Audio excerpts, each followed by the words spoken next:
Gina L. Osborn, welcome to the Human Capital Innovations Podcast. Thank you. It's a pleasure to have you. I'm excited to have a nice conversation today. We're going to be focusing our discussion around managing crisis, navigating change, and clearing out chaos from our lives. And I think all of us have plenty of those things going on all around us each and every day. So it'll be a fun conversation, not only to talk about how those issues affect us in our personal lives, but also within an organizational setting. As we get started, I just wanted to share Gina's bio with everybody. Gina L. Osborn is an expert in navigating chaos, crisis, and change. Having responded to catastrophic terrorist attacks and cyber attacks as an FBI executive and chasing Cold War spies in the Army, Gina knows that crisis can be managed, chaos can be controlled, and change is inevitable. Gina serves through speaking, coaching, and hosting Lead Like a Lady, a real-life podcast featuring remarkable women who have risen to the top in male-dominated industries. Gina began her law enforcement career in 1986 by enlisting in the U.S. Army as a counterintelligence special agent. She served 6 years during the Cold War and Desert Storm, investigating the highest profile espionage cases in the European theater. In 1996, Gina became a special agent with the Federal Bureau of Investigation. She had numerous assignments over the last 22 years that included investigating Asian organized crime on a task force in the Little Saigon district of Orange County, supervising counterterrorism investigations in Southeast Asia, and leading inspection teams in the review and assessment of investigative programs in the field offices of FBI headquarters. In 2018, Gina retired from the FBI as the assistant special agent in charge of the cyber and computer forensic programs in Los Angeles. For 11 years, she led large-scale investigations relating to national security and criminal computer intrusions. She also provided foundational leadership in the creation of the Orange County Regional Computer Forensic Laboratory, a 7 million state-of-the-art facility devoted entirely to the examination of digital evidence in support of crime investigations.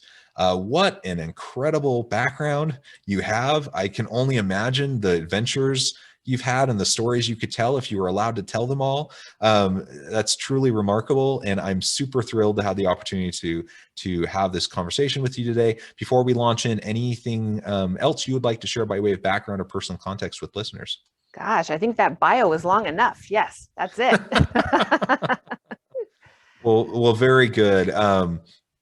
It's hard for me to even wrap my mind around all the things you must have seen over your storied career, but it suits our conversation today quite nicely, because I'm sure you've seen your fair share of crises, chaos, and change, not only in your own personal career, but in the organizations you've served in and led, as well as the people and the lives of those individuals that have been impacted by these types of events. So let's start the conversation by talking about chaos. I know you do a lot of work around techniques and how we can clear that chaos out from our lives. What would you say to listeners today on some specific things we can start doing in our own personal lives, as well as things we can start to do with our teams in the workplace to help them also to clear out the chaos?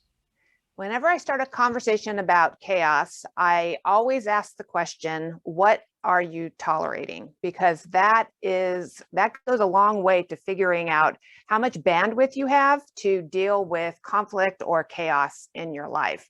So if you think about it, Jonathan, I mean, just think about the things that you tolerate. It could be as easy as boxes that are in the garage that need to be unpacked. And every time you drive into the garage, you think to yourself, oh my gosh, that's one more thing I can do.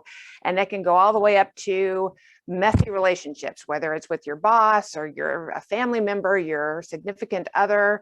It could be a neighbor who wants to talk to you every day as you're pulling out of the driveway, and that saps your energy.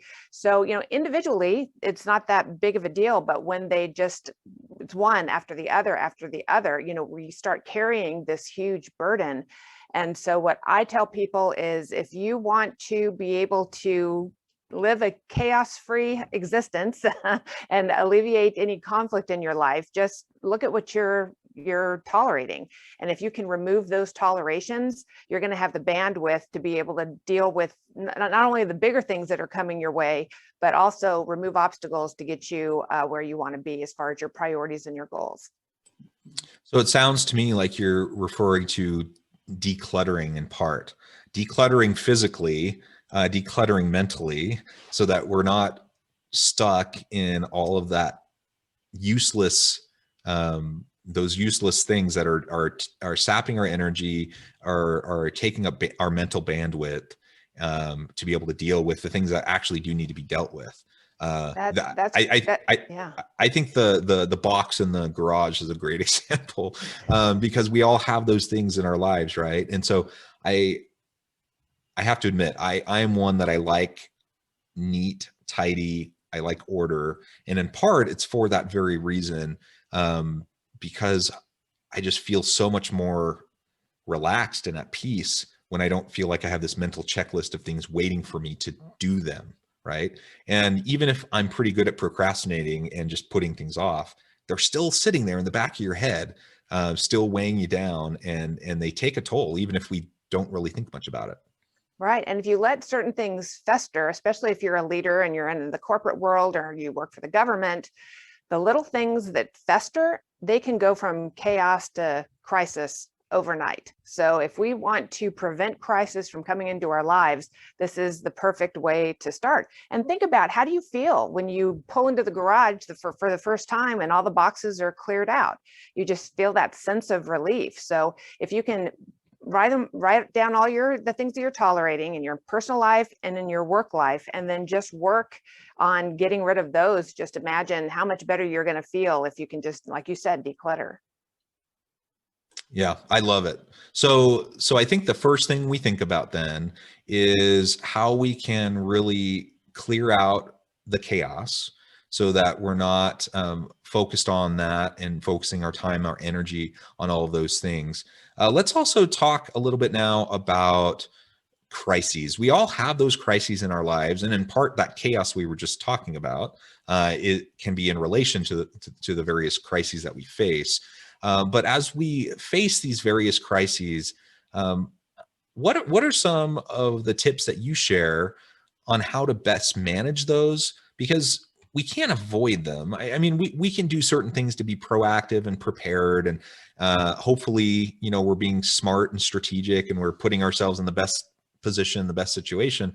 But things happen, and we all live messy lives, and we just can't avoid crises. So how do we manage them when they come around? Well, I love the quote from a friend of mine who's a firefighter here in Los Angeles. He's actually a fighter chief. He says, if it's predictable, it's preventable. So having responded to so much crisis in my law enforcement career, and especially when I was working cyber, we were hit with the Sony hack, the huge attack in 2014 by North Korea. And that was just a catastrophic cyber attack. And as I was processing through that crisis, and I saw how many resources it took in order to deal with that, it just dawned on me, wouldn't it be a lot easier if we were being more proactive and preventive when it came to these potential crises in our lives than being reactive and responsive? So really, it's kind of a mind shift, that instead of just taking what comes at you and then you're always fighting the dragons all day, every day, if we can really put some effort into preventing things that we can predict that are coming our way, that's going to take a lot of the opportunities for crisis to seep into our lives. Yeah, absolutely. And so I'm definitely a big believer in making sure that we take the necessary time daily so that we can be on top of things, we can be proactive, we can be strategic. I think it's one of the biggest gaps that I see in leadership in many organizations. You end up with well-intentioned, well-meaning leaders that end up spending the vast majority of their time running around like chickens with their heads cut off, just putting out fires, running from meeting to meeting, trying to put out fires, trying to deal with crises. And most, in my opinion, most of those crises are kind of they're often crises of their own making, because of the reactionary approach to dealing with their people. So instead of doing, laying the foundation for a successful team dynamic, instead of laying the foundation for meaningful workplace relationships and a culture of trust and belonging, instead of doing those things that take preemptive effort and work up front, you're just constantly responding to the challenges and the crises that come about. And many of those wouldn't have happened, if we would have committed to investing the time up front. And I get it. That's a hard thing to say. I mean, it's an easy thing to say. It's a hard thing to do. It's one of the reasons why it often doesn't happen in organizations, because it's easier to just kind of be responsive. And it's seen as probably less time consuming to take that approach. But I think in the long run, it's way more time intensive to live in that constant crisis mode, putting out fires. If you're willing to invest up front, you create a much more sustainable dynamic that over time will allow you to free up more time so that you can focus more on those strategic things and avoid more crises coming down the pipeline. Right. And you talk about the people who run around like chickens with their heads cut off. Why is that? That's a choice. In my opinion, that's a choice. That's whether you're overscheduling. That's whether you are tolerating so much that every time one more thing happens, then you just lose it. You explode or you react in such a way because you don't have that bandwidth. You don't have that space because it's filled up with everything that you're tolerating. So if you just think about that, and as far as decluttering that, also, why are we overscheduling ourselves? I used to, before I figured this part out, I used to solve everybody else's problems all day. And then at night I was doing my work. And then I thought to myself, why am I doing that? I started scheduling my work during the day, and I had made time to help solve other people's problems. But again, it's all, we have control of our schedules, and, we just have to have priorities. And if something's not within your priority, like that neighbor who wants to talk to you a half an hour that makes you late to work every day, then that's something that we need to stop tolerating. And that's going to give us an extra half an hour a day to have that bandwidth to deal with all of the other things that are going on. Yeah, absolutely. And so again, to be clear, I think there are a lot of these challenges and crises that we face that are avoidable, but there are other crises that aren't avoidable. They just happen. There are external pressures and challenges. I think of the pandemic. It's the classic example. Not many people saw our world completely turning upside down the way it did, in teams going virtual overnight almost, and just all the difficulties associated with that. I don't think there are many who really saw that coming and who were fully prepared for it. We can't always fully prepare for everything.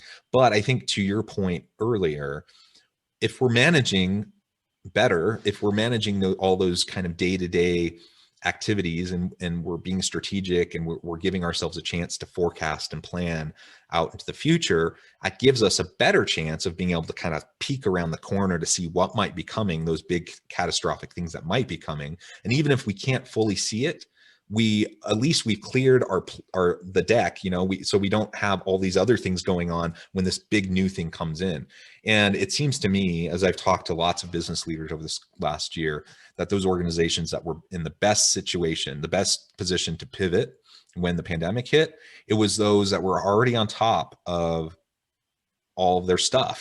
Those that were running around like chickens with their heads cut off pre-pandemic, it just amped it up, to a level 10. And now if they were able to survive, it was a minor miracle. Many of those organizations didn't survive. Many of them weren't able to pivot. And ultimately that external crisis just became too much. So again, we can't live a perfect life of no challenge, no difficulties, no crises. Things will happen that we can't foresee. I think of it in my personal life. I'm married. I have 6 children. We have been incredibly fortunate that we haven't had any major health challenges in our family.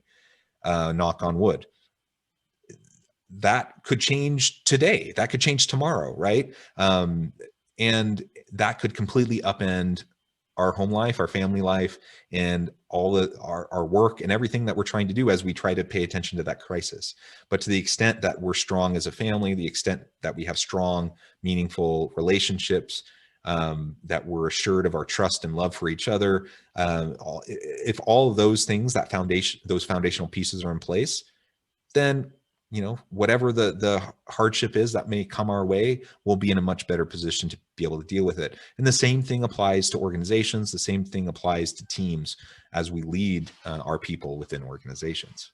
I agree. And again, it goes to priorities. If everything is a priority, then you're going to be running around like a chicken with your head cut off. If you sort of narrow down what your priorities are and you keep those in mind as you go through the day, all of the little things that pop up that aren't part of your priority, then that's when you need to set those aside. And really that in and of itself is an art, being able to say no, being able to set things aside, saying, you know what, I'm just not going to get to that because it's not one of my priorities. And when you can narrow down a list of priorities and you can stick to that list, you're going to be less apt to be running here or running there and kind of falling off the reservation or out of the reservation area when it comes to getting through your day and getting your work done. Yeah, excellent. Well, and one of the things we see as crises hit is that we do have to pivot. Most organizations have had to in one way or another this past year, but even setting the pandemic aside, we live in a day and an age of constant change, disruptive technologies all around us. We have to be able to adopt those technologies. We need to be able to adapt rather, our business models, how we deal with our teams, how we motivate, how we engage and lead our people. And so we're in this, in my mind, we're in a situation where there's just constant change around us. The question then becomes, how do we best navigate that change? Again, whether it's personal life, whether it's organizational change, what are some of the things that you see as helpful tips and suggestions to help people navigate effectively? Again, it comes with a mind shift. I think we all have to know that change is inevitable, as we've seen over the last year and a half. And also, instead of looking at change as bad and being resistant to change, because when we're resistant to change, that's going to be fear-based. If we really examine why it is that we've got issues with any sort of change, it's going to be, whether or not we're complacent, we're happy with the way things are, we prefer status quo because we feel more comfortable with that. I think if you take the fear out of change and see it as an opportunity, then you're going to be that far better off when it comes to having to pivot and deal with that change. Yeah, absolutely. And I think about change within organizations. Again, it's inevitable. We live in a state of constant change. We don't want to run fear-based organizations. We want to break down resistance to change as much as possible. And I think that as leaders, that largely comes back to the culture that we cultivate within our team, within our organization.